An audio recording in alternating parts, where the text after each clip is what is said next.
नमस्कार, स्वागत है आप सभी का टीएनबी अकेडमी के इस महत्वपूर्ण सत्र में। आज हम समझने वाले हैं कि ISO 28000 2022 में लीडरशिप और टॉप मैनेजमेंट की भूमिका क्यों सबसे केंद्रीय मानी गई है। जब हम सप्लाई चेन सिक्योरिटी की बात करते हैं तो अक्सर हमारा ध्यान SOPs, गार्ड्स या तकनीकी कंट्रोल्स पर चला जाता है, लेकिन असल सवाल ये है कि यदि टॉप मैनेजमेंट ही सुरक्षा को प्राथमिकता ना दे तो क्या ये सिस्टम प्रभावी हो पाएगा।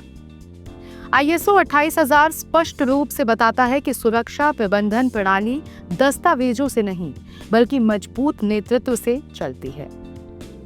अब ISO 28000 में लीडरशिप की भूमिका क्यों महत्वपूर्ण है, ये जानते हैं। ISO 28000 की क्लॉज 5 पूरी तरह लीडरशिप पर केंद्रित है।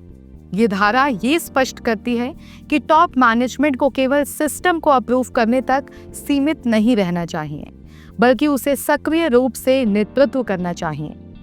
नेतृत्व का अर्थ है सुरक्षा के लिए स्पष्ट दिशा तय करना, आवश्यक संसाधन उपलब्ध कराना और पूरे संगठन में जवाबदेही सुनिश्चित करना।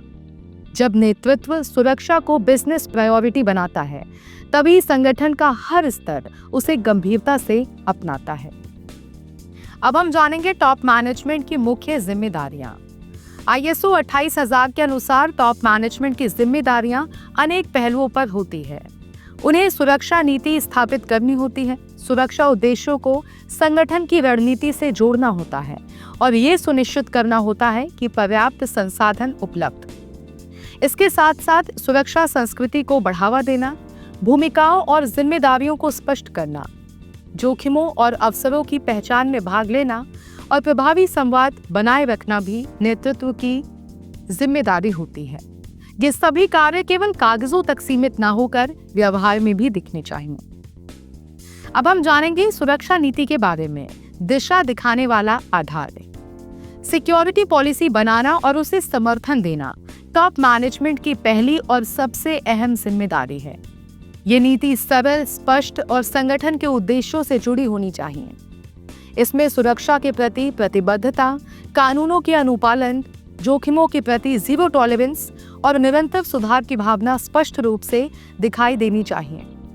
एक प्रभावी नीति तभी सफल होती है जब उसे पूरे संगठन में सही तरीके से कम्युनिकेट किया जाए और कर्मचारी उसकी भावना को समझें। अब भूमिकाएं, जिम्मेदारियां और अधिकार की स्पष्टता। ISO 28000 ये सुनिश्चित करता है कि हर कर्मचारी को अपनी सुरक्षा से जुड़ी भूमिका स्पष्ट रूप से पता हो। टॉप मैनेजमेंट को ये तय करना होता है कि सुरक्षा से संबंधित जिम्मेदारियां सही लोगों को दी जाए और उन्हें आवश्यक अधिकार भी प्रदान किए जाएं। उदाहरण के तौर पर इमरजेंसी सिचुएशंस में निर्णय लेने का अधिकार सुरक्षा अधिकारी को दिया जाना चाहिए, जबकि ट्रेनिंग और अवेयरनेस की जिम्मेदारी HR के पास हो सकती है। ये संरचना लिखित और सभी को ज्ञात होनी चाहिए। अब रणनीतिक योजना में सुरक्षा का समावेश। ISO 28000 ये अपेक्षा करता है कि सुरक्षा केवल ऑपरेशनल स्तर तक सीमित ना रहे, बल्कि स्ट्रैटेजिक प्लानिंग का हिस्सा बने। टॉप मैनेजमेंट को जोखिमों की समीक्षा में सक्रिय भागीदारी करनी चाहिए। सप्लाई चेन सिक्योरिटी को बिजनेस डिसीजंस में शामिल करना चाहिए और बजट में सुरक्षा के लिए पर्याप्त प्रावधान करना चाहिए। इसके साथ ही वेंडर्स और थर्ड पार्टीज की सुरक्षा निगरानी भी नेतृत्व की जिम्मेदारी होती है। संवाद और जागरूकता की भूमिका। सुरक्षा प्रबंधन प्रणाली तभी प्रभावी बनती है जब उससे जुड़ी जानकारी सभी कर्मचारियों तक पहुंचे। टॉप मैनेजमेंट को यह सुनिश्चित करना चाहिए कि सुरक्षा से संबंधित संदेश सरल भाषा में नियमित रूप से और सभी स्तरों तक पहुंचाए जाएं। मीटिंग्स, ट्रेनिंग्स, पोस्टर्स और डिजिटल प्लेटफॉर्म्स के माध्यम से जागरूकता फैलाना नेतृत्व का अहम कार्य है। साथ ही कर्मचारियों से फीडबैक लेना भी उतना ही जरूरी है। सुरक्षा संस्कृति का निर्माण। लीडरशिप का सबसे प्रभावशाली योगदान सुरक्षा संस्कृति बनाना होता है। जब टॉप मैनेजमेंट खुद सुरक्षा नियमों का पालन करता है, कर्मचारियों को प्रोत्साहित करता है और गलती पर सजा देने के बजाय सुधार पर ध्यान देता है, तब एक मजबूत सुरक्षा संस्कृति विकसित होती है। इंसिडेंट रिपोर्टिंग को इनकरेज करना और रिवॉर्ड रिकॉग्निशन प्रणाली लागू करना संगठन की दीर्घकालिक सुरक्षा को मजबूत करता है। अब प्रदर्शन मूल्यांकन में टॉप मैनेजमेंट की भागीदारी। ISO 28000 के क्लॉज 9 के अंतर्गत टॉप मैनेजमेंट को सुरक्षा प्रबंधन प्रणाली के प्रदर्शन की निगरानी करनी होती है।